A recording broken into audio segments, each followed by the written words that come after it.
பேரன்பிற்கினிய தம்பி இசக்கி கார்வண்ணன் அவர்கள் தயாரித்து வழங்குகிற என் அன்பு இளவல் இயக்குனர் கிட்டவர்கள் இயக்கி வரவிருக்கிற ஆட்டி திரைப்படத்தினுடைய முன்னோட்ட வெளியீட்டு விழாவிற்கு வருகை தந்து வாழ்த்தி அமர்ந்திருக்கிற பெருமக்கள், என்னுடைய அன்பிற்கினிய கசாலி அவர்கள், என் ஆருயிர் தம்பி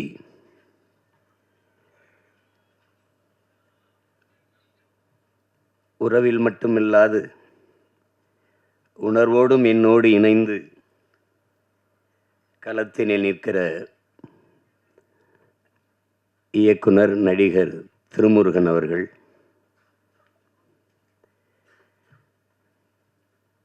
இந்த கலைஞர்களை நிகழ்வை சிறப்பிக்க வந்திருக்கிற, பாராட்ட வந்திருக்கிற என் அன்பு தம்பி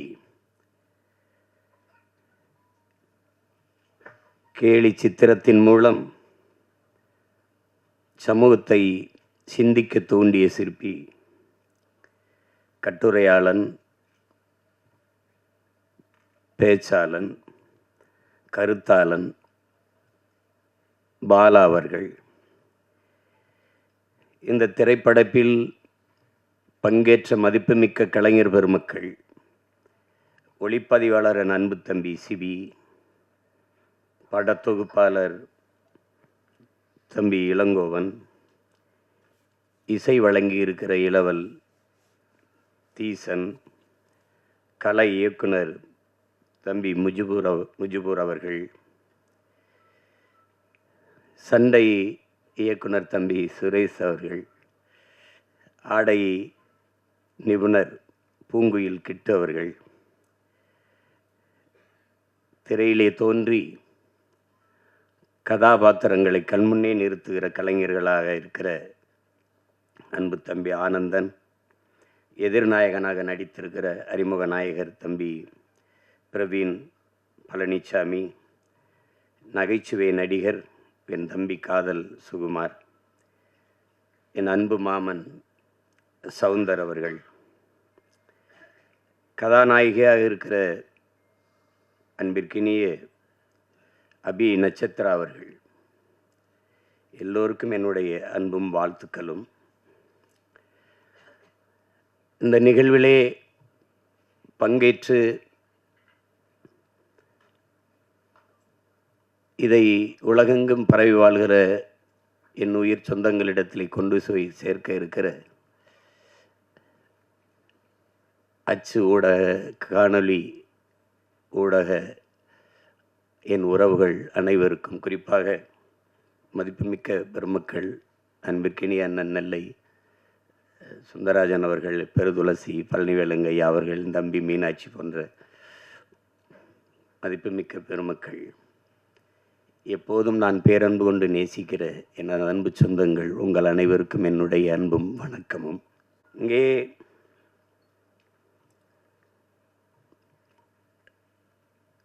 காதல் சுகுமார் ஒரு நகைச்சுவை நடிகர் அப்படி பார்க்குறோமானால், அவன் மற்ற நடிகர்களைப் போல ஒரு புகழ்பெற்ற ஒரு திரைக்கலைஞராக இல்லை என்றாலும் அவன் ஒரு ஆகச்சிறந்த தமிழ் மகன், பெரிய உணர்வு கொண்ட, இன உணர்வும் மான உணர்வும் கொண்ட ஒரு மகன். அந்த சூழலிலே அவன் வளர்ந்து வந்து கொண்டிருக்கிற காலங்களிலே இன உணர்வோடு எந்த நாட்டிற்கு சென்றாலும் தன்னுடைய உணர்வு குன்றாமல் நம் உறவுகளிடத்திலே நின்ற ஒரு தம்பி. அதனால் அவனிடத்தில் எனக்கு ஒரு தனிப்பட்ட பேரன்பு எப்போதும் உண்டு. இங்கே என் அன்பிற்கினிய தம்பி துரைமுருகன் அவர்கள் சொன்னது போல, துரையும் கிட்டும் சேர்ந்து தான் அந்த நையப்புடை அந்த வலையொலியை தொடங்கினார்கள். ரொம்ப நன்றாக செய்தார்கள். கிட்டுவிட்ட இயற்கையிலே அவன்கிட்ட ஒரு சிறந்த படைப்பாற்றல் அவனுக்கிட்ட உண்டு. அது எதையுமே சுருக்கமாக அதை சொல்லி புரிய வச்சுருவான் ஒரு இதை. அதில் நகைச்சுவை உணர்வோடு கேலியும் கிண்டலுமா கொண்டு போய் சேர்க்கறதுல பெரிய கெட்டிக்காரன். அவன் எங்களோடு இந்த அரசியல் பயணத்தில் இல்லாத திரைப்பயணத்தில் போனது எனக்கு மகிழ்ச்சியாக இருந்தாலும், ஆனால் எங்களுக்கு அது ஒரு இழப்பு தான். அப்படிப்பட்ட ஒரு படைப்பாளி இழந்திருப்பது இழப்பு தான். இப்போ அதில் அவன் திரைத்துறை பக்கம் வந்து பல படங்களை இயக்கினான்.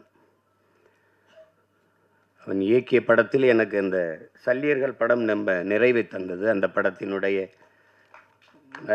2 நிகழ்விலையும் நான் பங்கேற்று பேசினேன். அந்த படத்தை என் தம்பி துரை சொன்ன மாதிரி 150 கோடி முதலீடு செய்து எடுக்கிறவர்களுக்கு கதை இல்லை, 1.5 கோடியில் ஆகச்சிறந்த படத்தை எடுப்பான். அப்படி ஒரு படைப்பாளி. சல்லியர்கள் படம் பார்த்திங்கன்னா உங்களுக்கு தெரியும், ரொம்ப நல்லா எடுத்துப்பான், நேர்த்தியாக எடுத்துப்பாப்புல. எங்களுக்கு ஒரு பயம் என்னென்றால், இந்த எங்களுடைய விடுதலை போராட்டங்களை இன அழிப்பு அந்த தொடும்போது அது ரொம்ப உணர்வுபூர்வமானது, அது சரியாக செய்யணும், இல்லைன்னா சிக்கலாயிடும். எங்கள் தலைவருக்கு அதில் ஒரு பெரிய கனவு. அவரை போல இந்த இனத்தில் பிறந்தவனில் திரைக்கலையை நேசித்த ஒரு மகன் இதுவரைக்கும் இருக்க முடியாது. இங்கே இருந்த கட்சிகள், குறிப்பாக கம்யூனிஸ்ட் இயக்கங்கள், திராவிட இயக்கங்கள் எல்லாம் திரைக்கலையை வந்து ஒரு சாக்கடை, குப்பை, சினிமாக்கார பயல், இப்படி தான் பேசி பேசி அதை எதுனா சாக்கடையே என்றே சொல்லி கொண்டு விட்டார்கள். அதில் உருண்டு பிறண்ட நாயும் பண்ணியெல்லாம் நாட்டாண்டுட்டு போயிடுச்சு. இதுதான் நடந்தது பெரிய விபத்து. அது திரைக்கலையை ஒரு எங்கள் தலைவன் என்கிட்ட சொல்றார் பாருங்க, திரைக்கலை என்பது அறிவியலின் அழகான குழந்தைன்னு சொல்கிறார். அந்த வார்த்தையை எப்படி பயன்படுத்துகிறார் பாருங்க, அறிவியலின் அழகான குழந்தை. திரைக்கலை ஒவ்வொரு தேசிய இனத்தின் அழகிய கலை முகம். எப்படி வைக்கிறார் பாருங்க. இப்படி பேசல அவர் மெதுவாக சொல்கிறார், நான் அதை எடுத்து சொல்கிறேன். அந்த பார்வை அவரிடத்தில் இருந்தது. அது காரணம் வந்து சின்லஸ் லிஸ்ட்டு, பிரேவ் ஹார்ட்டு, பென்ஹரு, இந்த மாதிரி படங்களை பார்க்கும்போது நம்ம விடுதலை போராட்டம் ஏன் இப்படி ஒரு படமாக வரக்கூடாதுன்னு அவருக்கு ஒரு இது இருந்தது. ஒரு கெடுவாய்ப்பா தமிழ் பேரினத்தில் அவர் ஒரு நிர்வாக தலைவனாக இல்லாமல் தன் இன விடுதலைக்கு போராட்ட களத்தில், போர்க்களத்தில் நிற்கக்கூடிய தலைவனாக இருந்துட்டான். அவன் மட்டும் இவர்களை மேலே 50 ஆண்டு 60 ஆண்டு 10 ஆண்டு 20 ஆண்டுலாம் ஆள்ற உலகத்திலே தலை சிறந்த நாடாக தன் இனம் வாழ்கிற நாட்டை கொண்டு வருகிறான். அவனுடைய கனவு வந்து பல்லாயிரம் ஆண்டுகளாக தம் முன்னோர்கள் தூக்கி சுமந்த கனவு, அவன் அறம் சார்ந்து வாழ்ந்த ஆட்சி செய்த மறவர்களின் கனவு. அதனால் அப்படிப்பட்ட ஒரு தலைவன். அதுக்காக பெருமுயற்சி எடுத்தார். இது தன்னுடைய போராட்டத்தை இப்படியாவது எடுத்து கொண்டு போகணும்னு எடுத்தார், சின்ன சின்னதாக. அதுக்குள்ளே எங்களுக்கு காலம் சரியாக வரலை, அது கெடுவாய்ப்பாக அமையலை, முடிஞ்சிடுச்சு. அதனால் இந்த மாதிரி படங்களை எடுக்கும்போது ஒரு நடுக்கம் இருக்கும். அது சரியாக செய்யணும், இல்லைன்னா தப்பாக போயிடும். நான் வரலாற்றை தவறாக பதியக்கூடாது, உங்களுக்கு தெரியும். அதில் என் தம்பி சல்லியர்களை போராட்ட வரலாற்றில் பெருங்கடல், அது ஒரு துளியை மிகச்சரியாக பதிவு செஞ்சான்னு எனக்கு ஒரு நிறைவு. அதுபோல் இந்த ஆட்டி படத்தையும் அவன் சிறப்பாக செஞ்சுருப்பானுங்கிறதுல எனக்கு அசைக்க முடியாத நம்பிக்கை. இங்கே அந்த ஆட்டி அப்படிங்கிற அந்த படத்துக்கு சொல்லுவோம், அது எங்கள் குடியில் பெண்கள் முதலாம் அப்படின்னு. அதில் மாற்று கருத்து இருக்க முடியாது. கிட்டு பேசும்போது வருத்தத்தில் சொன்னால் நமக்கு வரலாற்று பதிவுகள் எதுவும் இல்லை அப்படின்னு, அது ஒத்துக்கணும். இதில் நம்மளாக பெருமையாக பேசிக்கிறது இருக்குல்ல, எப்படின்னா வரலாற்றை படைக்கிறவனுக்கு அதை எழுத பதிவு செய்ய நேரம் இருக்காது. நம்ம செய்யலை இருந்தாலும் விழுந்துட்டா மீசையில் மண்ணோட்டில் பெருமை பேசுகிற மாதிரி தான். அடி இப்படி அடித்தானே, எவ்வளோ அடித்தாலும் தாங்கினேன் பார்த்தில்ல, அது மாதிரி பேசிக்கிறதா. அதையும் உணர்ந்தவன் இந்த இன வரலாற்றில் என்னுயிர் தலைவன் மேதகு பிரபாகரன் அவர்கள் மட்டும்தான். இப்போ எங்களுக்கு வந்து பார்த்திங்கன்னா, நமக்கு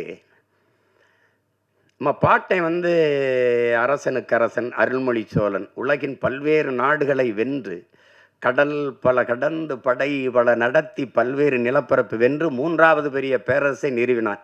இது ஒரு, ஆனால் அது வந்து அது ஆண்டாங்கிறதுக்கு ஒரே ஒரு சான்று தான் இருக்குது, பெருவுடையார் கோயில் தான் இருக்குது, தஞ்சை பெரிய கோயில் மட்டும். அதுக்கு முன்னாடி இன்னொரு பாட்டன் கரிகால் பெருவளச்சோழன் ஆண்டுகாண்டா நம்மளை, அதுக்கும் சான்று இந்த கல்லணை தான். இல்லைன்னா எங்களுக்கு கதையை முடிச்சிருப்பான். அதை வச்சுட்டு நாங்கள் எதை சொல்லிகிட்டு இருக்கோம். அப்போ நமக்கு வரலாற்று சான்றுகள் இல்லை, தமிழர்களுக்கு வரலாறு இல்லை. அப்போ இலக்கிய சான்று தான் இருக்குது, வெறும் இலக்கிய சான்று தான் இருக்குது.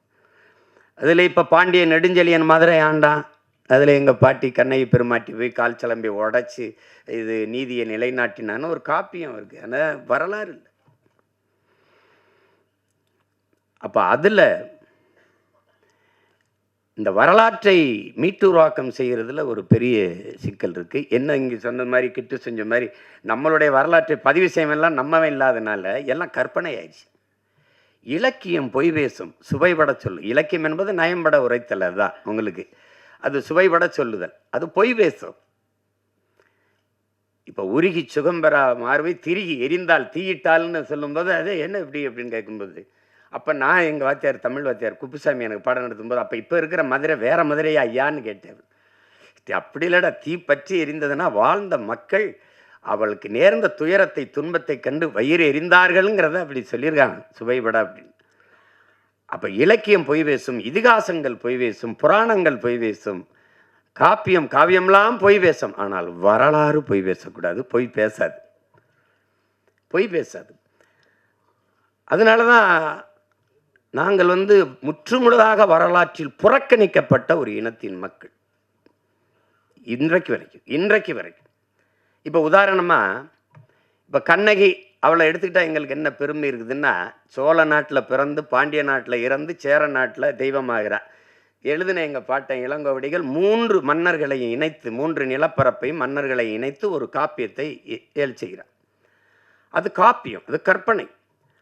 ஆனால் கண்ணகியிலும் சிறந்தவள் இருக்கிறார் எங்கள் குலத்தில், எங்கள் முன்னோர். அது எங்கள் பாட்டி வேலு நாச்சியார். அது காவியம், இது வரலாறு. ஆட்டினா பாருங்க, ஆட்டி படைக்கிறானையா அப்படிங்கிற மாதிரி ஆட்டி படைத்தால் ஒரு பெண்மகள். தமிழர்கள் பொதுவாக மானுடனே தாய் வழி சமூகத்திலிருந்து வந்தவன் தான். முதல் திணையிலே நம்ம முதல் நிலத்தில் தாய் வழியில், 2வது நிலமும் தாய் வழி, 3வது மருத நிலத்தில் என்று வேளாண்குடிகளாக மாறுகிறோமோ, அவன் காட்டை பார்க்க போகும்போது வீட்டை பார்க்க பெண் இருக்கும்போது ஒருவனுக்கு ஒரு தீங்கிறது வரும்போது தந்தை வழி சமூகமாக ஆயிடுது. அங்கே தான் முதல் எழுத்து. எங்கள் ஐயாமையும் சொல்கிறார்ல, பேரை போடும்போது அவர் எசக்கிய சேர்த்துக்கிட்டார் அப்படின்னு. அப்போ தந்தை வழி சமூகமாக வரும்போது தான் அது வரைக்கும் பெண்ணு தான், தாய் வழி சமூகம்தான். நம்ம அதை மாற்ற முடியல. இன்றைக்கு வரைக்கும் நாடு தாய் நாடு தான், மொழி தாய்மொழி தான். என் தம்பி கார்வணன் சொன்னது மாதிரி இந்த தமிழ் குடிகளுக்கு 90 விழுக்காட்டுக்கு மேலே பெண் தெய்வங்கள் தான். எனக்கு கூட என்னுடைய குலதெய்வம் வீரமாகாளி பெண்ணு தான். இங்கே இருப்பீர்கள் எங்கள் இன வரலாறு. இந்த திராவிடர்கள், அதுவும் ஐயா ராமசாமி பெரியார் வந்த பிறகுதான் எங்களுடைய வரலாறை தொடங்குகிறார்கள். திராவிட வரலாறு, திராவிட. இன்றைக்கும் தமிழன் இன அரசியல் வரலாறு ஐயா பெரியார், அண்ணா, கருணாநிதி அவர்கள், எம்ஜிஆர் அவர்கள், ஜெயலலிதா அவர்கள், இதுதான் பெஸ்ட்டுருக்கான். என்னுடைய வரலாறு அதுக்கு எவன் கண்டுபிடிச்சான்? 50,000 ஆண்டுகளுக்கு மூத்ததுங்கிறான் ஒருத்தன். ஆதியில் காடுகளில் வாழ்ந்த மனிதன் முதலாக பேசிய மொழி தமிழ்ங்கிறான் ஒருத்தன். அங்கிருந்து நகர்ந்து வரத் தொடங்கும் போது மனிதன் பேசிய மொழியில் இருந்த ஒளியும் எழுத்து வடிவம் இன்றும் தமிழிலே காண கிடக்குங்கிறான் ஒருத்தன். அப்ப இவ்வளவு என்றைக்கு என் இனமுன்னோன் என்னுடைய மொழியின் முதல் எழுத்து உயிரெழுத்தை ஆவை எழுதினானோ அன்றைக்கு தொடங்கிச்சு தமிழனுடைய இன அரசியல் வரலாறு. முதலா கப்பல் ஓட்டினவன் கடலுக்குள்ள என் பாட்டு அரசேந்திரன் 60,000 யானைகளை கொண்ட படையை வச்சிருந்துருக்கிறான். 60,000 யானைக்கும் சோறு போட்டிருக்கிறான், தீனி போட்டிருக்கான், அதுக்கு பாகன் வச்சுருந்துருக்கான், வீரன் வச்சுருந்துருக்கான். அந்த யானைகளை கப்பலில் ஏற்றி கொண்டு போய் படையை நடத்தியிருக்கான். எங்கேயும் போர் போடலை. 60,000 யானையை வரிசையாக நிறுத்தி வீரர்களை மேலே நிறுத்தி ஆயுதத்தோடு நிறுத்தினா எதிரி நாட்டு படை வீரன் குதிரையில் நின்னவன் காலை தூக்கி யானை பிளிரிச்சு அவ்வளோதான் கும்பிட்டான், சாமி என்னை விட்டுரு நீ ஆண்டுகன்ட்டு. உண்மையில தான் 60,000 யானை. நீங்கள் ஔவையாரெலாம் 1000 யானை நின்னதுக்கே பயந்துட்டான், தேட்டரை விட்டுலாம் ஓடிட்டான், திரையரங்க விட்டு ஓடிட்டான். அப்பா உங்களுக்கு தெரியுது. அப்படி வாழ்ந்து அவ்வளோ பெரியது. அது பெருமையாக பேசலை. ஓடுகிற நீரை தடுத்து பாசனத்திற்கு பயன்படுத்திட முடியும்னு அறிவியல் தொழில்நுட்பம் வளராத காலம் 1800 2000 ஆண்டுல தொற்றுக்கான் ஒருத்தன் கரிகால சோழன். ஒரு பயம் ஒன்று அதெல்லாம் பேசல, எவனும் பேசல, யாரும் பேசுறது இல்லை, எவனும் பேசுறது இல்லை. ஒரு கைம்பெண் 200 ஆண்டுக்கு முன்னாடி ஒரு விதவை பெண் வந்து வெள்ளச்சேலை உடுத்தி முக்காடை போட்டு மூளையில் உட்காந்து மூக்கை சிந்திட்டு அழுகுன்னு. இதுதான் இருந்த நிலைமை. புருஷன் செத்து போயிட்டான், என் பாட்டை முத்து விடுங்கண்ணா தேவை, செத்து போனான், கோயில் வாசலில் செத்து பணமாக கிடக்குன்னு. என் பாட்டை 2 பேரும் போகாதேங்கிறான் மருது பாண்டி, 2 பேரும் தளபதி. போக வேணாம், வெள்ளைக்காரன் வருவான் சுற்றுவான் அப்படின்னு பயப்படுது. ஒன்று கவலையே படாமல் மகளை தூக்கிக்கிட்டு போய் அவன் உயிரற்ற கிடந்த உடலின் மீது சத்தியம் செஞ்சு இழந்த நிலத்தை நான் மீட்டே தீர்வேன்னு போகிறா ஒரு மகள், ஒரு கைம்பெண். இந்த சமூகம் சொல்கிற மாதிரி ஒரு பெண்மகள். என் அன்பு சொந்தங்களை நீங்கள் கொஞ்சிருங்க, இந்த நிலத்தில் எத்தனையோ வீரம் இருந்திருக்கான். இந்திய பெருநிலம் அடிமைப்பட்டு கிடக்குது, அந்த நிலத்தின் விடுதலைனே வச்சுக்க. எந்த ஒரு மகனும் வென்றதில்லை போரில், வெள்ளைக்காரண்ட தோற்று தந்திருக்கான். என் பாட்டன் தீரன் சின்னமலையோ புலித்தேவனோ இல்லை அழகுமுத்துக்கோனோ எவனுமே தோற்று தான் போயிருக்கான். ஒரே ஒரு பெண்மகள் தான், ஒரே ஒரு பெண்மகள் தான் போரிட்டு வெள்ளையனை தோக்கடித்து இழந்த நிலத்தை மறுபடியும் மீட்டவள் ஒரே ஒருத்தி, எங்க பாட்டி மானமரத்தி வேல் நாச்சியார் தான். உண்மையிலே ஆட்டினா அவ தான். அதை நம்ம பேசுறதுல வரலாற்றில் அவர் படிப்பினை இல்லை. கண்ட நாய் பேய்க்கெல்லாம் தெருவிலங்கு சிலை இருக்கு. என் பாட்டிக்கு இந்த சிவங்க அரண்மனை வாசலில் ஒரு மரப்பாச்சி தண்டி பொம்மை வச்சிருக்கான். இதெல்லாம் வந்து அப்போ எப்படி வருதுன்னா கோபம் வருது. வரலாற்றில் நீ புறக்கணிக்கப்பட்டுட்டாய். உன் பாடத்திட்டத்தில் தென்னாட்டின் சான்சிராணின்னு தான் உன் பாட்டி எழுதியிருக்கான் வேலுநாச்சியார. வேலுநாச்சியார் பிறந்து இறந்து 85 வருஷம் கழிச்சு பிறக்கிறான். மணிக்கர்ணைங்கிற பெண் 85 வருஷம் கழிச்சு பிறக்கிறார். இளம் வயதிலேயே திருமணம் முடிச்சு கொடுத்ததுனால சான்சி அந்த மன்னன் இறந்து போனதுனால அந்த நிலப்பரப்புக்கு அவர் தலைவியாகி அரசியானதுனால சான்சி ராணி. இளம் வயது திருமணம்னால பாய் லக்ஷ்மி பாய் சான்சி ராணி லக்ஷ்மி பாய்னு பேர் வருது. நீ என்ன வரலாற்றில் பதிவு செஞ்சுருக்கணும்? சான்சி ராணி எழுதும்போது வடநாட்டின் வேலு நாச்சியார்னு எழுதியிருக்கணும். ஆனால் நீ என்ன பண்ணுற? தென்னாட்டின் சான்சி ராணின்னு என் பாட்டி எழுதுற. அங்கே நான் பேசாமல் மண்டையாட்டிக்கிட்டு இருந்தேன் பாரு, அங்கே செத்துச்சு என் வரலாறு, அங்கே போயிருச்சு என்னுடைய வரலாறு. நீ என் பாட்டை வாவு சிதம்பரனாரை விட நீ என்ன வல்லபாய் பட்டேல் பெரியாள்? நீ என்ன பண்ணிட்ட நீ? ஆனால் வல்லபாய் பட்டேல் எனக்கு வரலாறு இருக்குது, என் பாட்டன் வாவுசி இல்லை. அதாங்க அது சிக்கல். கற்பனை கூட நீங்க செய்ய முடியாது. என் தாத்தன் வழக்கறிஞர், என் அப்பன் வழக்கறிஞர், நான் வழக்கறிஞர். ஒரு முறை நேர் நின்றால் இன்னைக்கு 50,000, அன்னைக்கு 50,000 என் பாட்டனுக்கு. ஒரு முறை வழக்கு நீதிமன்றத்தில் நேர் நின்னா. அவ்வளவு செல்வந்தன், சொத்தம்பட்டை இழந்தான் மண்ணின் விடுதலைக்கு. இந்த தமிழ் மக்களின் மானம் கப்பலேற விடக்கூடாது என்பதற்காக கப்பல் ஓட்டிய ஒரு பெருந்தமிழன், சுதேசி கப்பல். நான் என்னடா தமிழ் தேசம் பேசுறேன், அவன் தமிழ் நேசன் அப்படின்னு அன்னைக்கே இதெல்லாம் நடத்தினான். அன்னைக்கே தமிழ் தேசம் தமிழ் நேசன் பத்திரிகை நடத்தினான். அவன் வரலாறு எங்க இருக்கு? எனக்கு மாடு இழுக்க திணறும் செக்க மனுஷன் இழுத்துருக்கான் இந்த மண்ணின் விடுதலைக்கு. போய் கோவை சிறையில் இருக்கு, இன்னும் அந்த சிலை நினைவா இருக்கு அந்த செக்கு. ஏன்னா அவன் இருந்த அறைக்கு பக்கத்துல இருந்தவன் அவன் பேரன் நான். அதே கோவை சிறையில் பக்கத்து அறையில் செக்கிழுத்த செம்மல் வாவு சிதம்பரனார் இருந்த சிறை அப்படின்னு எழுதி வச்சிருக்கான். அந்த அறை எழுதி வச்சிருக்கான். வேணா நீ வேணா போயிட்டு அவனு போலையா? விரைவில் அனுப்பி வைக்கிறேன். ஏதாவது இதில் பேசிட்டு வாடன்னா போட்டுருவான். என்ன நான் போகாத சிறை இருக்குன்னு நினைக்கிறீங்களா? நீதிமன்றம் இருக்குன்னு நினைக்கிறீங்களா? அவருக்கு எதாவது பார்க்கணும் சீமானேன்னா உடனே வரணும்ன்றப்பல கட்டாயம் நேர் நிற்கணும். வழக்கு இருக்குது, இதுக்கு ஒரு வழக்கு இருக்குது. வல்லபாய் பட்டேலை படித்தோம், நம்மளுடைய பாட்டன் வாவு சிதம்பரனாரே படிக்கல. நீங்கள்லாம் நான் கோவப்படுறேன்றீங்க, நான் கோவப்படுறதே பரவாயில்ல. என் தம்பியெல்லாம் கொந்தளிச்சிட்டாப்ல. இங்கே பாருங்க, தொலைக்காட்சியில் என் உடன் பிறந்தாரெல்லாம் இருக்கிறீங்க. தந்தை பெரியார், கலைஞர் அதான் பேசுகிறீங்க. நீங்கள் ஜெயலலிதா அம்மா சொல்லணும், இவர் வந்து அப்பா சொல்லணும், அவரை தந்தை சொல்லணும், இவரை கலைஞர் சொல்லணும். ஆனால் எங்களை மட்டும் வாவூசி மாப்போசி என்னடா சிசின்னு வச்சுட்டுக்கிற நீ? எப்படி இருக்கு? எந்த மான தமிழன் இதை ஏற்பான்? வாவூசி மாப்போசி, என் சிலம்பு செல்வர் மாப்போசி, செக்கிழுத்த செம்மல் வாவூசி சொல்ல முடியாத ஒன்னல்ல. தமிழ் தென்றல் திருவிக்கா, தனித்தமிழ் அடிகளார் மறைமலை அடிகள், முத்தமிழ் காவலன் கியாப்பை விஸ்வநாதர் பேச முடியாத ஒன்னல்ல. பேச முடியுமா? முடியாது. திரைப்படத்தில் நடித்தோம்னா தலைவர் என்ன சொல்றாருன்ற, தலைவர் என்ன சொல்ற, எங்க தலைவர் என்ன சொல்ற, திருப்பிரபாகரன்ற. டேய், கழுத்தை திரி விடலைன்னு பாட்டுது. நீ ஏன் அவரை மேதகன்னு சொல்ல மாட்டியா? சொல்ல மாட்டியா? பேசுறத பாரு, நீ பேசுறத பாரு. அவன் பேசு, நாளைக்கு கூட பேசுவான் பாரு. பேச்சு எப்படி பேசுவான் பாரு. தமிழர் தந்தை சீபாதித்தனார்னு சொல்ல முடியாதா? சொல்ல முடியாதா? சிந்தனை சிற்பி சிங்காரவேலர் அப்படி சொல்லியிருக்கியா நீ? எங்கேயாது சொல்லியிருக்கியா? ஆனால் இதை மட்டும் பாரு, இதை மட்டும் தமிழன் விழித்துக்கொள்ளனேன்னு வச்சுக்கிறீங்க. பெரியார் தந்தையாய், ஐயா ஸ்டாலின் அப்பாவாயி, ஜெயலலிதா அம்மாவாயி, நம்மெல்லாம் எவன் என்னன்னு தெரியாமல் போயிடும். பெத்தப்ப அம்மாவை மறந்துட்டு நீ தான் அம்மா அப்பான்னு சொல்லிட்டு இப்போ திருவேன். இப்படி தான் உன் வரலாற்றை இழந்த நீ, இப்படி தான் இழந்த. நான் தான் படிக்க வச்சேங்கிறது நீ எப்படி நம்பின? எப்படி நம்பின நீ? எப்படி நம்பின? உன் இனத்தில் எத்தனை பெண்பார் புலவர்கள்? 100க்கும் மேற்பட்ட பெண்பார் புலவர்கள். நச்சினார், கிணியர், அவ்வை, எத்தனை அறிவு மூதாட்டியே உன் பெண் பெருமகள் அவ்வை. பெண்களை காப்பிய நாயகராக வச்சு பாடியவன் தமிழன். சிலப்பதிகாரம், மணிமேகலை, எத்தனை காப்பியங்கள்.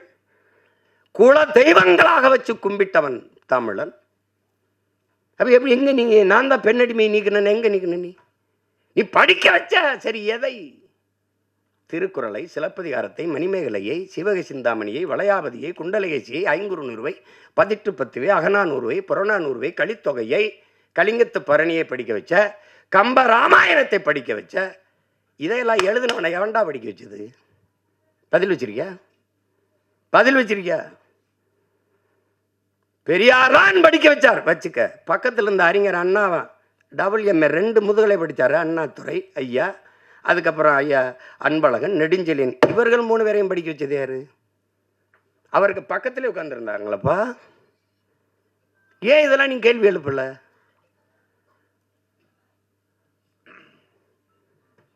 வரலாற்றை மறந்துவிட்ட இனம் சுடுகாட்டில் இறந்து கிடக்கிற பிணம்ங்கிறாங்க கோசிமி. எங்க இருக்குது ஒன்னு? எங்க நீ பெண்ணை அடிமைப்படுத்தின?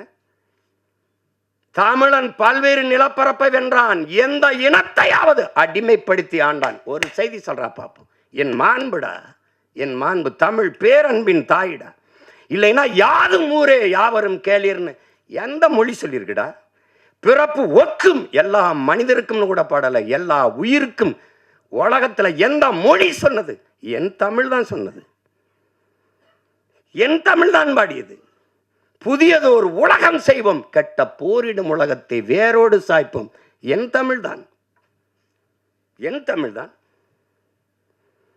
காக்கை குருவி எங்கள் சாதி, நீல் கடலும் மலையும் எங்கள் கூட்டம். எங்கள் தமிழ் தான். இந்த எனக்கெல்லாம் கற்பிச்சேங்கிற பாரதி பிறந்து இறந்து 1921 நம்ம பாட்டன் பாரதி இறந்து போறான். 36 தான் ஐயா ராமசாமி பெரியார் பேசவே ஆரம்பிக்கிறாப்ல. பேசவே ஆரம்பிக்கிறார். அவன் பாடாத பெண்ணியமாடா, அவன் பாடாத கல்வியை வலியுறுத்தியாடா. எப்படி? தமிழை சனியன் என்கிறார், அவன் இனிது என்கிறார். வான் அளந்த அனைத்தும் அளந்த வன்மொழி வாழியவங்கிறான். வான் அளந்த அனைத்தும் அறிந்ததரா என் தமிழ்ங்கிறான். வான் அளந்த அனைத்தும் அறிந்ததரா என் தமிழ் வளர்மொழி வாழியவேங்கிறான். நீ காட்டு மிராண்டிங்க. சிங்களம் புட்ககம் சாவகம் யாவும் சென்றேறி பல தீவனுக்கும் சென்றேறி அங்கு தங்கள் புலிக்கொடி மீன்கொடி நின்று சால்புற கண்டவர் தாய் நாடுங்கிறான். எப்படி? நீ காட்டு மிராண்டிங்கிற. அவன் என்ன தர்றான் பாருங்க, முட்டாள்கள்ங்கிற. உலகம்புறாவென்று தன் கொடியை நாட்டியவன்டா பரம்பரையிடாவேங்கிறான். எப்படி இருக்கு? வெறியில தான் ஒருத்தன் வந்துட்டான். டே, தாயை பழித்தவனை யாரு தடுத்தாலும் விடாதே, உன் தமிழை பழித்தவனை தாயே தடுத்தாலும் விடாதேங்கிறான். இதுல எங்கிட்டு இருக்கார் பெரியார் சிறியார்? எங்களுக்கு எவனா இருந்தாலும் சரிதான். என் மொழியை இழிவு செய்தவன் எவனா இருந்தாலும் எங்களுக்கு எதிரி தான். தமிழ் சனியன் ஒளி, முதல்ல அந்த சனியனை ஒளிடா. இதான்டா கோட்பாடு. இல்லை பெரிய தத்துவம் அதெல்லாம் தூக்கிட்டு வர்றதில்லை. எங்க கோட்பாடை பாரு. இப்படி எவனா பத்தியா? என் இறைடா, என் இறை சிவன் தன் உடலில் சரி பாதையை கொடுத்து நிற்கிறான். அது ஆணுக்கு பெண் சமம் அல்ல என் உடன் பிறந்தார்களே, ஆணும் பெண்ணும் சமம். அதுதான் எங்க கோட்பாடு, எங்கள் நிலைப்பாடு. ஆணுக்கு பெண் என்ற கோட்பாட்டை ஏற்கலாம். ஆணும் பெண்ணும் சமம். அதை நிறுவி காட்டியவன் எங்கள் உயிர் தலைவன். ஆணுக்கு நிகராக பெண்ணுக்கு அரசியல் செய்ய காவல்துறையிலே, வான்படையிலே, கடற்புடி படையிலே, கரும்பிடி படையிலே எல்லாவற்றிலும் சமபங்கை கொடுத்தவன் என் உயிர் தலைவன் மேதகுவே பிரபாகரன் அவர்கள். அதைத்தான் அவன் பிள்ளைகள் இன்று 234 இடம் என்றால் 117 ஆண்கள் 117 பெண்களை கொடுக்க காரணம் அதுதான். இதில் பெருமை ஒன்றுமில்லை, பிறவி கடமை செய்கிறோம், அவ்வளவுதான். பெண்ணை போற்றாத எந்த இனமடா உயர்வடைஞ்சிருக்கு. பெண்ணுனா என்னது? தனியாக வந்து ஒப்பந்தம் பண்ணி செய்கிற பொம்மை அது. என்னை பெற்றவளடா, என் உடன் பிறந்தவளடா.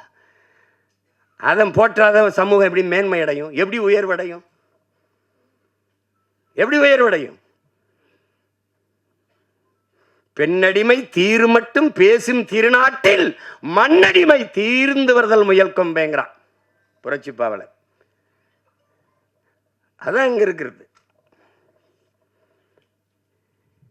பெண்ணால முடியாதுன்னு என்ன இருக்குது? அப்ப எப்படி எங்க பாட்டியால முடிஞ்சது, வேலுநாச்சியாரால முடிஞ்சது? நடந்தது நிகழ்காலத்தில். பெண்புலி எங்க தலைவர் வந்து ஒரு இதாக கொடுக்குறாரு, ஒரு இலக்கை, இதை போய் செய்யுங்கன்னு. பல முறை ஆண் போராளிகள் நம்ம பிள்ளைங்க போய் பாருங்க, தோற்று வராங்க. போன எல்லாருமே ஆண் புலிகள் தான். ஏன் இதில் பெண் புலிகளுக்கு நம்ம பிள்ளைகளுக்கு வாய்ப்பு கொடுக்கல? ஏன் அவங்க போகலன்னு தலைவர் கேட்கும்போது, நம்மளாலே முடியல, நம்ம பசங்களாலே முடியல, பெண்கள் எப்படி அண்ணான்னு கேட்கும்போது, இல்லை ஒரு தடவை கொடுத்து பாருங்களேன் வாய்ப்பு. சரியாக போய் அந்த இலக்கை வென்று முடித்து வந்தார்கள். உங்களுக்கு தெரியும், நம்மளுடைய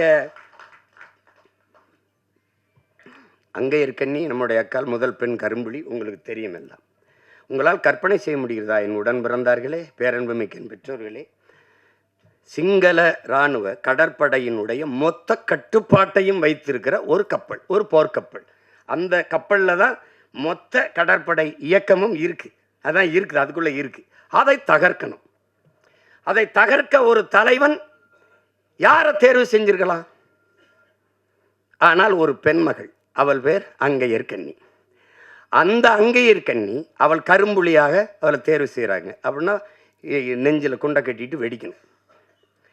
அவளே ஆயுதமாக மாறணும். அதுதான் கரும்புலின்னா அவளே ஆயுதம், உயிரே ஆயுதம். அதுதான் அது. அப்போ போகும்போது அவளுக்கு அந்த 2-3 நாளில், நாளைக்கு காலையில் ஒரு கரும்புலி மறவனுக்கு இந்த நாளில், இந்த கிழமையில், இந்த தேதியில், இந்த நேரத்தில் நான் சாகப் போகிறேன் என்பது தெரியும். ஆனால் மகிழ்ச்சியாக தான் இருப்பான், எல்லாரோடும் பேசிட்டு இருப்பான், சிரிச்சுட்டு இருப்பான். இந்த நொடியில் நம்ம சாக போகிறோம்னு தெரியும். அப்படி ஒரு மகளுக்கு தெரியுது, ஒரு பெண் மகளுக்கு தெரியுது. அவள் அந்த பெரிய இலக்கை தகர்க்கணும். அதில் 3 நாளைக்கு முன்னாடி காய்ச்சல் வந்துடுது. இந்த காய்ச்சல் அடிக்கிறதே சக தோழிகளுக்கோ போராளிகளுக்கோ சொல்லிட்டா அன்னைக்கு தகவல் போயிடும். இவங்களுக்கு உடம்பு முடியலன்னா அன்னை நம்மளை பின்னடை வச்சுட்டு வேற ஆளை தேர்வு பண்ணிடுவாருன்ட்டு அதை விட்டு கொடுக்காம, அதை சொல்லாமல், தன் உடல் நிலை சரியில்லாதையும் சொல்லாமல் அந்த மகள் அப்படியே வச்சு அந்த உடல் அந்த காய்ச்சல் அடிக்கிறதோட அவள் அதிகாலையில் பயணப்படுறா. போய் அந்த தாக்குதலுக்கு ஒரு மாலையில் இப்போ கிளம்பி எல்லாரும் போய் இரவில் இன்னும் இருக்குது, நாங்கள் ஆவணப்படம் வச்சு வெளியிட்டோம். பயணம் அனுப்பி வைக்கிறாங்க. தன்னுடைய சகாக்கள் எல்லாம் போய் ஒரே மகள் 36 கிலோமீட்டரை ஒரு கடும் குளிரில் கடலுக்குள்ள தனி மகளாக ஒரு பெண்மகள் ஒரே மகள் அந்த குளிர்ந்த அடர்ந்த குளிருக்குள்ள ஆழ்கடல் நீஞ்சி போகிறா.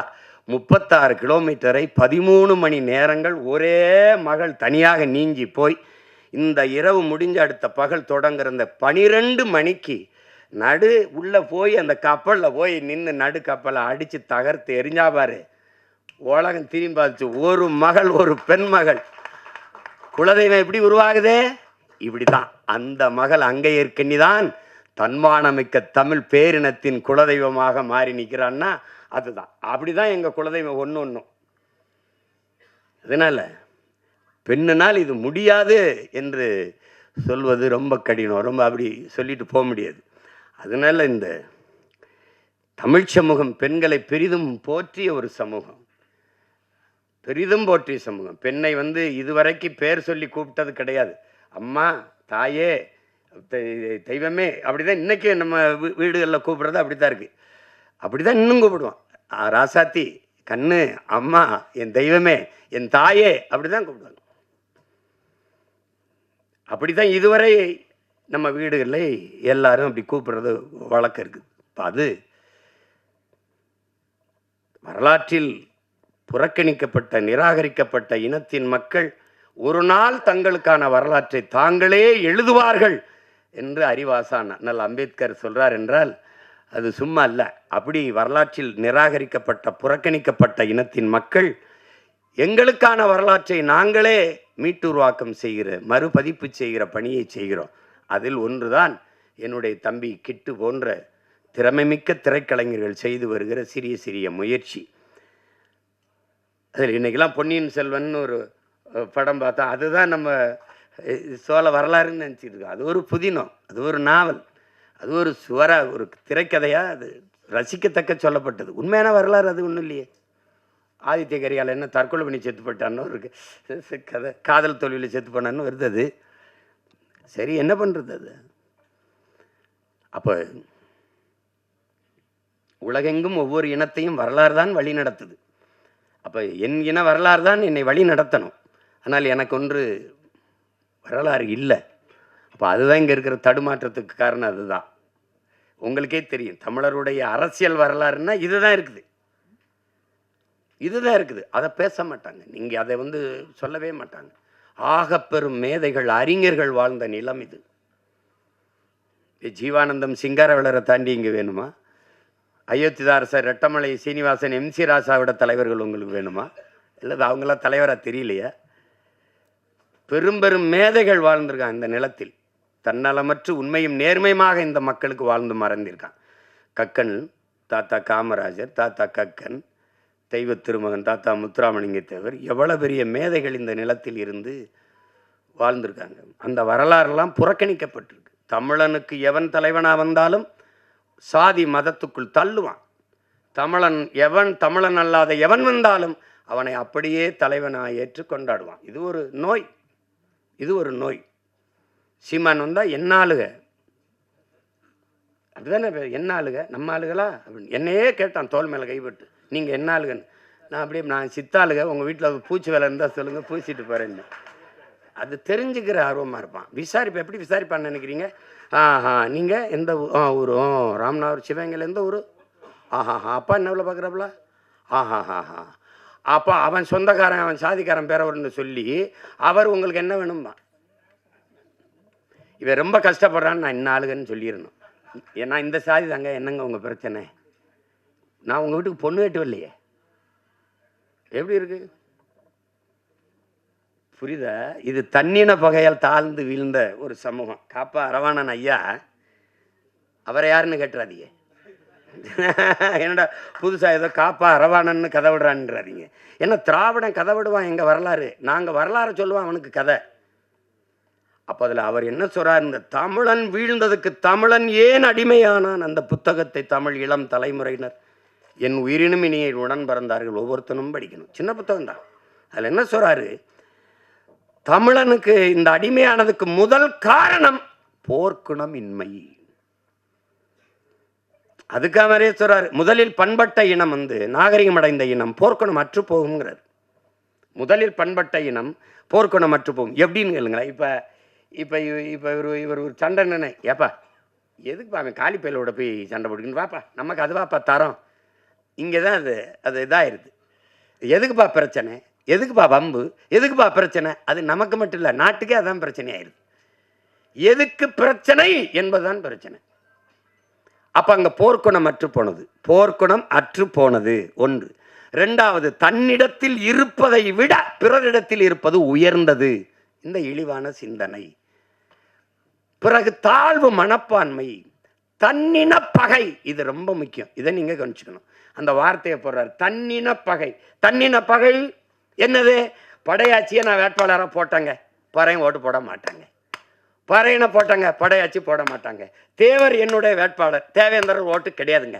தேவேந்திரர் என்னுடைய வேட்பாளர், தேவர் ஓட்டு கிடையாதுங்க. இதனால சொந்த ரத்தங்களுக்குள் யுத்தம். சிந்திய ரத்தத்தை குடித்த ஓநாய்களுக்கிட்ட அதிகாரம். இவன் சொந்த ரத்தத்துக்குள்ள சண்டை போட்டு வீழ்ந்தான். தன்னின பகையால் தாழ்ந்து வீழ்ந்த தமிழ் சமூகம். எந்த அரசியல் அதிகாரமும் இவனுக்கு வராம போனதற்கு காரணம் இதுதான். கடைசியா ஒன்று சொல்றாரு, அளவு கடந்த திரைக்கவர்ச்சி.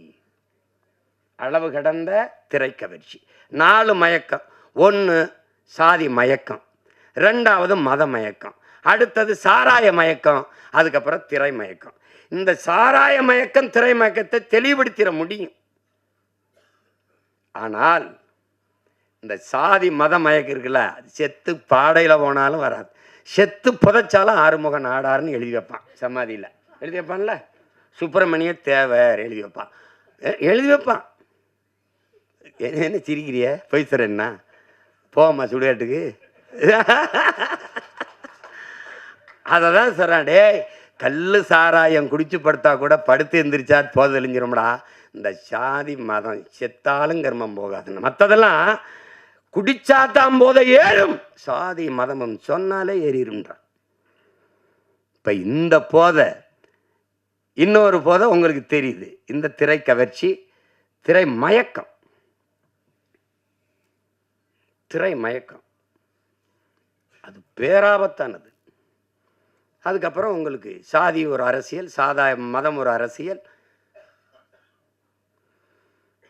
நமக்கு இருக்கிற புரிதல் என்ன? அரசியல் என்பது எல்லா உயிர்களுக்கும்ங்கிறத நம்ம மறந்துடும்.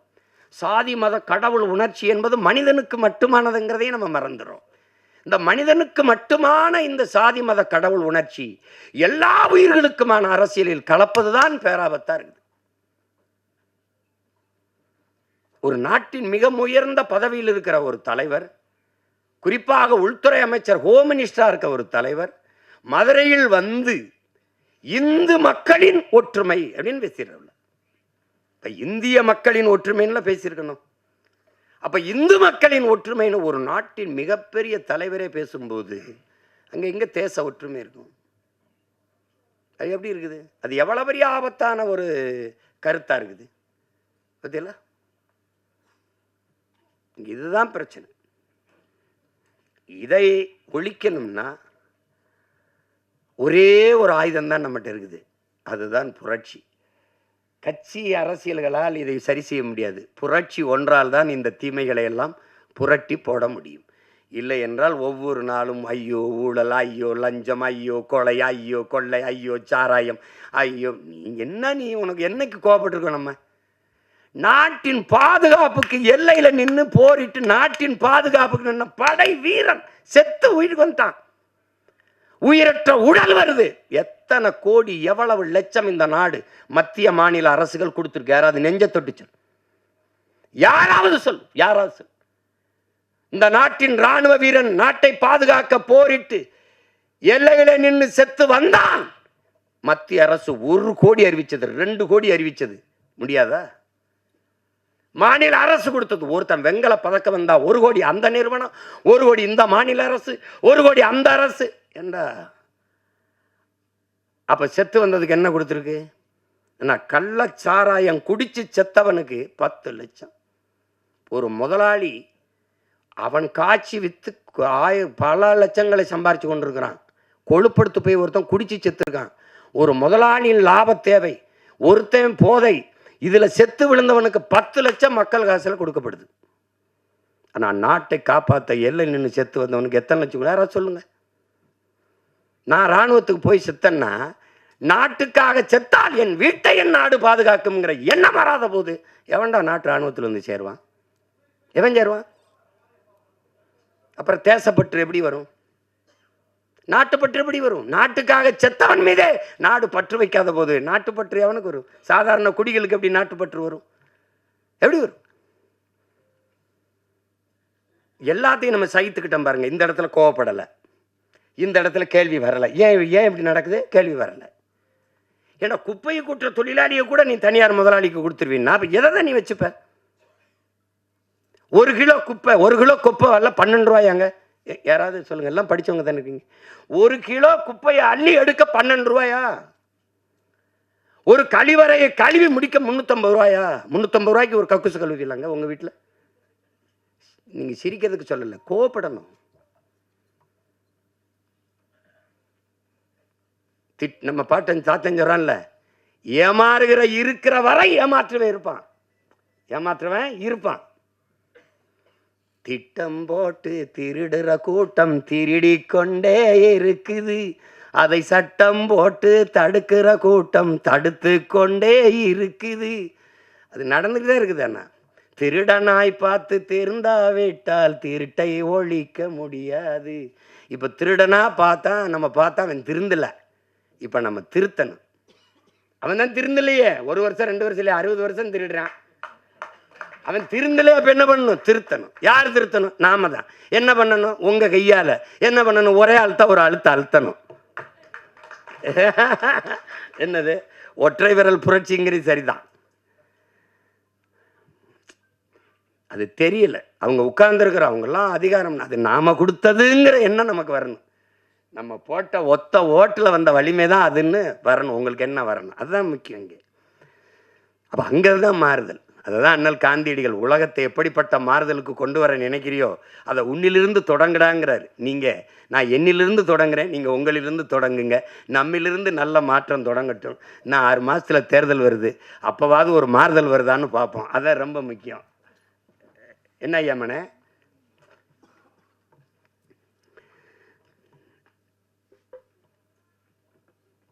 நானும் எங்கள் ஐயா மையனும், நான் எனக்கு ஐயா மையன், அவருக்கு நான் எப்போவுமே அராஜகம்தான். நாங்கள் உங்களுக்கு தெரியும், எங்கள் அப்பா தமிழ் கடல் நெல்லைக்கண்ணன் எங்கள் அப்பா. அவங்க எப்போவும் என்னை மகனே ஐயான்னு தான் அழைப்பாங்க, மகனேன்னு அழைப்பாங்க. நான் ஏதாவது கேட்டால் வாழ்க வாழ்க தமிழுடன் அப்படி தான் சொல்லுவாங்க. வாழ்க தமிழுடன். எப்போவுமே வைக்கும்போது ஐயா படிக்கணும், ஐயா படிக்கணும், ஐயா படிக்கணும், ஐயா படிக்கணும், அது சொல்லிட்டு தான் வைப்பாங்க. அப்படி எங்களை தமிழ் பால் ஊட்டி வளர்த்த தாய் தந்தை எல்லாமே எங்கள் அப்பா தான். எங்கள் அப்பாவுடைய அன்பு மகன் எங்கள் ஐயா மகன் சுகா அவர்கள். பெரிய அறிஞர், அமைதியாக இருப்பார், பெரிய எழுத்தாளர், பெரிய ஆற்றலாளர், பெரிய திரைக்கதை. அது அந்த என்னென்னா, எங்கள் அப்பா இளையராஜாவுக்கு முன்னாடி நான் ஒரு காரியம் சாதிக்கணும்னா பாடி காட்டினா போதும். நீ பாடாத நான் செய்கிறேன்ருவாங்க. எங்கள் அப்பாவுக்கு முன்னாடி பாடி காட்டணும்னா நீங்கள் என்ன வேணாலும் நினைச்சுக்கிறீங்க, நான் பாடி காட்டுவேன், பாடுவேன். அது ஒரு தடவை என்னை கூட என் முன்னாடி நீ பாடி காட்டுறான்றாப்புல. அப்பா நான் சொல்லிட்டு தானே பாடினேன். என்ன தெரியுமா அதில் அந்த வானத்தை போல் மனம் படைச்ச மன்னவனே அப்படின்னா நல்லா இருக்காப்பா, நான் பாடிடுறேன். இல்லைடா நீ என் முன்னாடி பாடி, உங்கள் முன்னாடி தான் பாடி காட்ட முடியும். அப்படி ஏன் அவர் பாடும்போது ஒரு கோவம் வராதுன்னா, அவர் சுதி சுத்தமாக பாடுவார், இசை தெரியும், எனக்கு தெரியாது. அதனால அவர் ஒரு மெட்டு போட்டு வச்சுருப்பார், நான் ஒன்று பாடி விடுவேன். அதில் டே தயவு செய்து பாடாதரா, நீ என்ன சொல்றியோ செஞ்சிடண்டா. அது மாதிரி அவ்வளோ ஒரு இது. எங்கள் ஐயாமே சொன்னதெல்லாம் உண்மை தான். ஏன்னா உங்ககிட்ட சொல்கிறதுக்கு என்ன, நான் முத மேடையில் எப்படி பேசுறதுன்னு எனக்கு யாரும் கற்றுக் கொடுக்கல.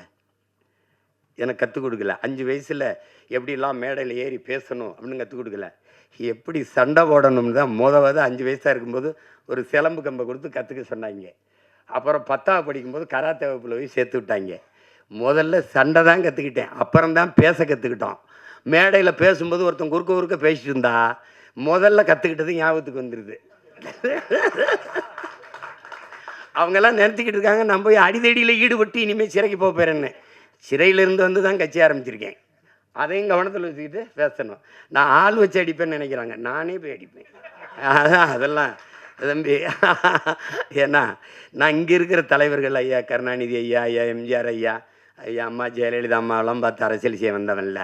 தான் செத்தாலும் சரி தன் இனம் வாழ்ந்தால் போதும்னு நின்ன உலகத்தின் தலை சிறந்த வீரன், என் இனத்தின் பெருமாவீரன் பிரபாகரனின் மகன். சும்மா போய் இதெல்லாம் கிடையாது. இப்போ எங்கள் ஐயா ஐயா பரிணாமன் பாடலை நினைவுபடுத்தினாங்க. என் தம்பி எசைக்கு கார்வண்ணன் கூட அன்னையும் பாடி. நாங்கள் இதுதான் வேலை, சமைப்போம், சாப்பிடுவோம், டப்பாவை கவித்து வச்சுக்கிட்டு தாளம் போட்டுக்கிட்டு மாறி மாறி நாங்கள் பாடுவோம். அந்த பாட்டை நம்ம கம்யூனிஸ்ட கட்சிகளில் நாங்கள் பயணிக்கும்போது நம்ம தோழர்கள் பாடினது தான் அது. ஐயா பரிணாமன் பாடல். குறிப்பாக என்னுடைய தம்பிகள் ரொம்ப நல்லா பாடுவாங்க இது. ஆனால் அதில் என்ன நான் விட்டுட்டேன் பிறன்னா, 10 தலை ராவணனே ஒத்த தலை ராம வென்றான்னு வருது. அம்மாவுக்கு புரிதல் வரும்போது 10 தலை கிடையாது, அதுவும் வரலாற்று திரிவு தான். கலை 10ல் தலை சிறந்தவன், திசை 8ம் புகழ் கொண்டவன் ராவண பெருந்தகை. அதுதான் அந்த கலை 10ஐ தலை 10ஆ பின்னாடி வந்தவன் மாட்டான். ஒருத்தன் 10 தலையோட பிறக்க முடியுமான்னு பாருங்க. அதில் இன்னும் கோவம் வரும் பாருங்க. அந்த ஜண்டுபாம் விளம்பரத்துக்கு அப்படியே வந்து பலே ராவணா ஜண்டுபாம், டே நான் வர்றதுக்குள்ள ஓடி போயிருங்கன்னா கொண்டே வருவேன்னு. அவன் கலைவத்தில் தலை சிறந்தவன், திசை 8ம் புகழ் கொண்டவன். அதை போய் கலைபத்தை தலைபத்தாக்கி ஒத்த தலை ராம வென்றான்னு போட்டான். அதில் மொத்தத்தில் வீரம் வேணும்னதில் நான் ஒத்துக்கிறேன். அது ஒத்துக்கிறேன்.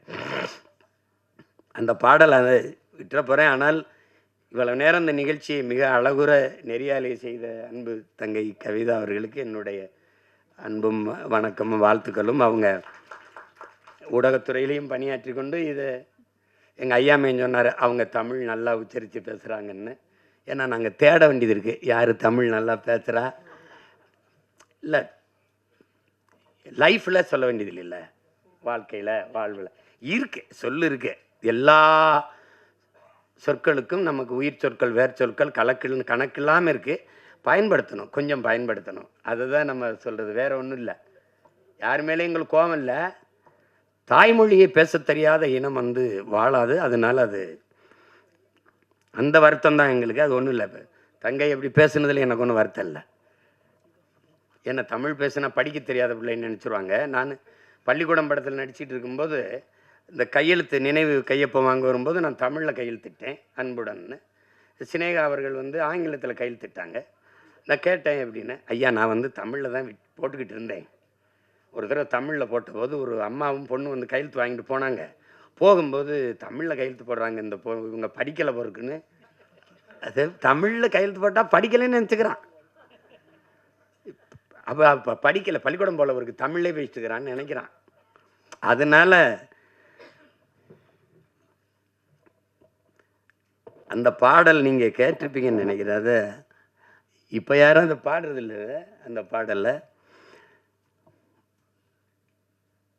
10 தலை ராவணன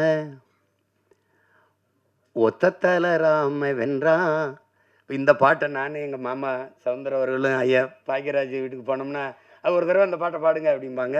தாளம் போட்டு நாங்கள் பாடுவோம். 10 தலை ராவணன ஒத்த தலை ராம வென்றான், மொத்தத்தில் வீர வேணும் சுடலமாடா, இந்த வித்தைகளை கற்றுக்காம சத்தியத்தை ஒத்துக்காம கத்துனா போனதெல்லாம் கிடைக்குமாடா தம்பி, கத்துனா போனதெல்லாம் கிடைக்குமாடா. 10 தலை ராவணன ஒத்த தலை ராம வென்றான், மொத்தத்தில் வீர வேணும் சுடலமாடா, இந்த வித்தைகளை கத்துக்காம சத்தியத்தை ஒத்துக்காம கத்துனா போனதெல்லாம் கிடைக்குமாடா தம்பி, கத்துனா போனதெல்லாம் கிடைக்குமாடா. புலி பசித்து கிடந்தாலும் புள்ளை தின்ன மாட்டாது, போட்டதை திங்கிறமே சுடலமாடா. நம்ம பொண்டு உள்ள வாழ்க்கையில கண்ட சுகம் ஏதும் இல்லை, தெண்டத்துக்கு உழைக்கிறமே நியாயமாடா தம்பி, தெண்டத்துக்கு உழைக்கிறமே நியாயமாடா. இது அந்த பாடல் ஐயா பரிணாமன் அவர்கள் எழுதினது. அது ரொம்ப முற்போக்கான பாடல். அந்த வரியை தவிர மற்றெல்லாம் நமக்கு உடன்பாடு. இப்போ இருந்தால் கூட ஐயா மாற்றி அதை கொடுப்பாங்க அதில். அப்போ அது எவ்வளவோ பாடல்கள், எவ்வளவோ சித்தர்கள், ஞானிகள், யோகிகள் எல்லாம் தோன்றி என்னென்னமோ. எங்கள் தாத்தா பட்டுக்கோட்டை சொன்ன மாதிரி முன்பு இயேசு வந்தார், அப்புறம் காந்தி வந்தார், புத்தன் வந்தார், அப்புறம் இயேசு வந்தார், அப்புறம் காந்தி வந்தார். எதையோ சொன்னாங்க. எழுதி எழுதி வச்சாங்க. எல்லாத்தையும் தான் படிச்சீங்க, என்ன பண்ணி கிழிச்சிங்கன்னு தெரியல. அது மாதிரி தான் இப்போ நானும் நாமளாவது எல்லாரும் சேர்ந்து ஏதாவது உருப்படியாக கிழிப்போம் வாங்கன்னு தான் கூப்பிடுறேன். அதுக்கு என்னுடைய தம்பி கிட்டவர்கள் எழுதி இயக்கி என்னுடைய ஆறுயிர் இளவல் எசக்கி கார்வண்ணன் அவர்கள் தயாரிச்சிருக்கிற இந்த ஆட்டி படம் ஒரு சிறிய முயற்சியாக இருக்கும். அது சொல்கிறான், புரட்சி என்பது ஒவ்வொரு மனிதனின் காலடிக்கு கீழே காய்ந்த சருகுகளாக காத்து கிடக்கிறது ஒரு தீக்குச்சியின் உரசலுக்காக அப்படிங்கிறான்.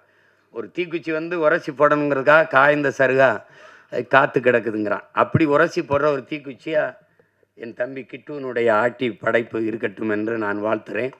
இந்த நிகழ்விலே இவ்வளவு தூரம் பங்கெடுத்து இது விழாவை சிறப்பித்திருக்கிற என் அருமைக்குரிய உறவுகள், என் அன்பு சொந்தங்கள், மதிப்புமிக்க ஊடக உறவுகள், உங்கள் எல்லோருக்கும் என்னுடைய பேரன்பும் வாழ்த்துக்களும். நன்றி, வணக்கம்.